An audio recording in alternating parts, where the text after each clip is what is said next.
You guys, what is up? Your boy Gabe out here again. We just finished up Friday Night SmackDown, the last one before Survivor Series War Games tomorrow. I am so hyped, you guys. I know a lot of you are too. Less than 24 hours. This is going to be so great. But man, the final SmackDown had some stuff going.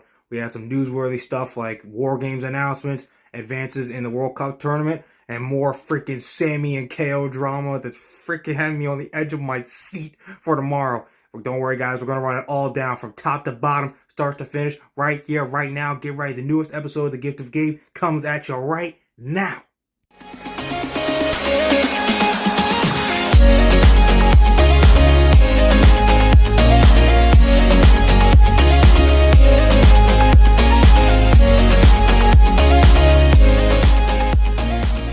Alright, so we found out the fifth member of Bianca Belair's War Games team, and it is the returning Becky Lynch. Saw the rumors, saw all the stuff. It makes sense for her to be in it because she was basically like the first victim of damage control. So, coming full circle over the past 3 months, the pick honestly does make sense. But honestly though, the fact that she just returned, it wouldn't have helped if it was tonight, like it was, or at the pay-per-view tomorrow. Now this just really kind of gives me more of the vibe that Bianca Belair's team is going to win again. So I feel like after this, if that's going to end up being the case, they just need to get rid of damage control. Like, because I know a lot of you guys are feeling the same way. This faction has just not been built that well. I don't know if it's just they're trying to save for Bianca and Rhea Ripley. They're just trying to keep Belair as champion. I don't know. So far, it's just really hurting Bayley and her faction because they just keep losing and losing. So if they lose tomorrow, just scrap the whole faction and maybe like, I don't know, do something else with it. I've seen some people saying like, oh, have damage control turn on Bayley and then Bayley and Sasha can go after the tag titles. Hell, that would be better than freaking how damage control is booked right now. So, I mean, I could be wrong. Maybe damage control's team's going to end up winning, but I'm not feeling that's going to happen with Becky returning tonight. So, you know, just scrap Bayley's team and just see where we go from there. Let them try something new afterwards if that's going to be the case. But, hey, I could be wrong. We'll find out tomorrow.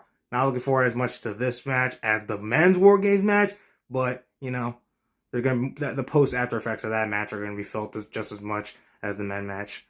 Actually, not true. The men's match is going to have a lot more after effect. More on that later. We had some more World Cup action going down tonight on the show. Freaking Santos Escobar and Ricochet actually advancing on to the finals. I had Strowman pretty much being the one to win this whole thing. It seemed like they had teased the thing with Gunther. But, as I said a few episodes ago, they also kind of teased with Ricochet maybe being the one that wins this too. Plus, they like set themselves up with the whole, actually including the whole flippy flop thing that Strowman had alluded to a couple weeks ago. And if they were actually going to show if big guys are better than the flip flopper high flying guys. Ricochet ended up getting the dub thanks to some help from Imperium. So basically, in one match / segment, they just basically teased Gunther's next two Intercontinental title opponents. Ricochet, because he's going to be Santos Escobar. I can't see why he won't. It'll be just a classic face versus heel thing. And he'll get his third shot at the Intercontinental title. But he'll probably lose that, which we kind of figured. And then he's just probably going to fight Strowman. Probably lose to him too. But, you know, that's still going to be two awesome challengers for Gunther. They should be good in the future. I'm guessing that will be 2 weeks from now if that stacks up right. Gunther versus Ricochet. And then, I don't know, maybe Gunther versus Braun Strowman, maybe on like the first SmackDown 2023. Who knows? I like it. It should be good. I like Ricochet, you know, actually like continuing to like somehow get the spotlight. It's just more gradual and hopefully it's just better stuff to come under the Triple H era. Alright, you guys. Freaking Sami Zayn and Kevin Owens and the Bloodline. Oh my god. Literally the whole time Owens and Zayn were talking to each other, and you just see Zayn creeping out the corner of your eye through the door. I'm just like, for the love of God, he's hearing this whole conversation. And then Zayn ends up lying right to his face. I mean, I would have done the same thing, honestly. Like, I think Michael Cole way better said it best. The relationship already ain't that good to begin with. So, I mean, lying, like, just kind of maybe delays the inevitable. And plus, maybe Zayn can somehow get the dub tomorrow. Like, being the winning pinfall for the Bloodline to win. Maybe he gets, like, a temporary reprieve. Don't get me wrong, I'm gonna love it, like all of you guys are, like, when Zayn and Owens fight for the tag titles, but, like, I'm not ready for this beating. Like, it's gonna be so bad. It's gonna hurt the heartstrings. This Bloodline thing's been so freaking fun. I'm just not ready. So, yeah, maybe it's just me. I'm just not really ready. Ugh, it's gonna hurt my heart. But, you know, got a lot more storyline progression from that. It's just been amazing. It's been great. And then, unfortunately, Zayn kind of accidentally cost him the freaking match, and now, the Bloodline does not have the advantage. That goes to the Brawling Brutes, McIntyre, and Owens. But if you look back on past history, with War Games, a lot of the times the War Games team with the advantage ends up losing. So maybe this kind of sets up for the Bloodline to win. Like I said, get temporary reprieve for Sami. But either way, it's going to be good. The ramifications of this match are going to probably be felt either way. I feel like either way at this point, Sami probably isn't safe because now, him lying to Jay dropped a little more deceit more to the rest of the family and not just Jay. But maybe, Sami gets a dub, we might be okay. But my God, guys, it's going to be so crazy tomorrow. That match already had me at my heartstrings. It was an amazing story, and it's going to be an amazing match, and it just took it to the roof for all of us. War Games is not going to be something you're going to miss. All right, guys, before I go, I guess we'll talk about Rampage a little bit.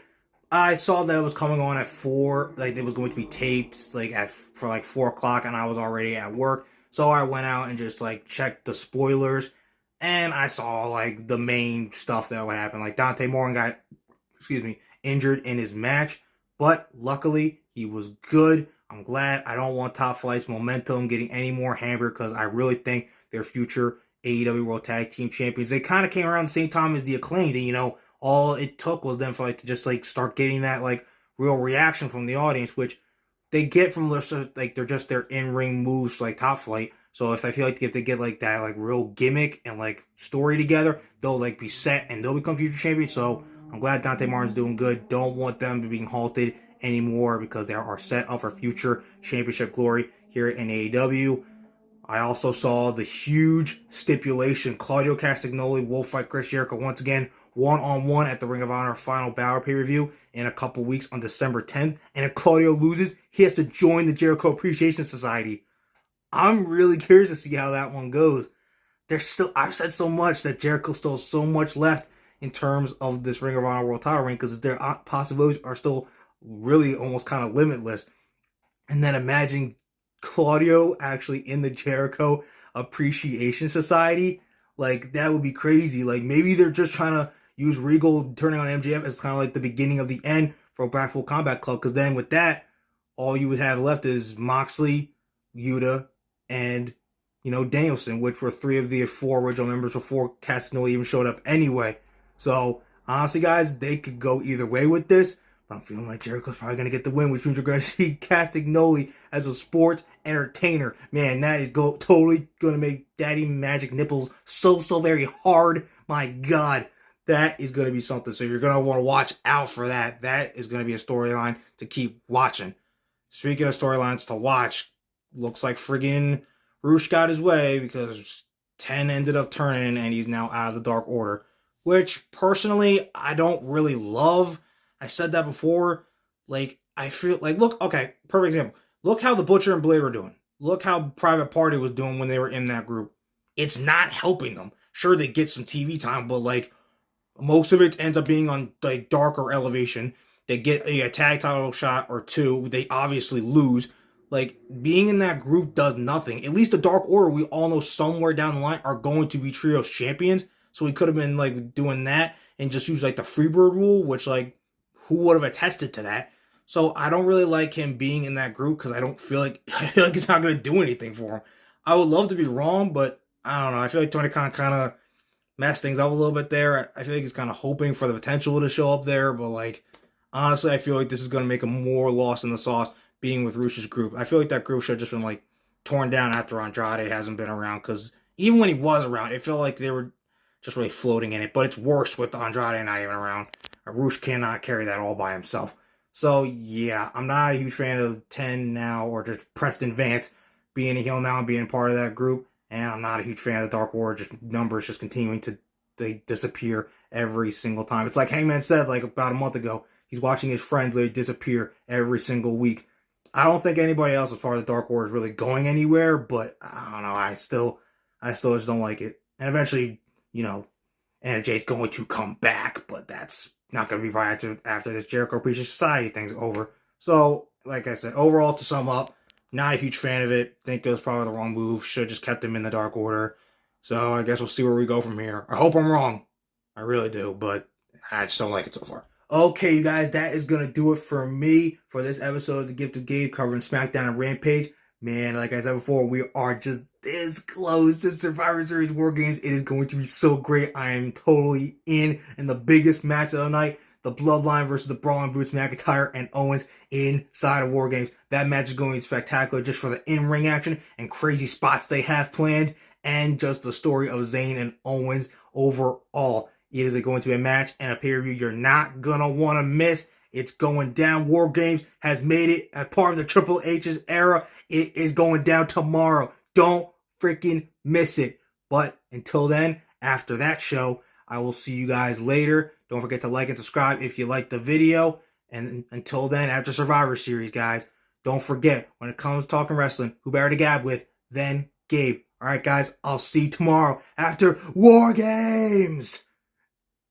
Let's just pray for Sami. All of us just pray for the honorary Oos. That'd be very oosy. Later, guys.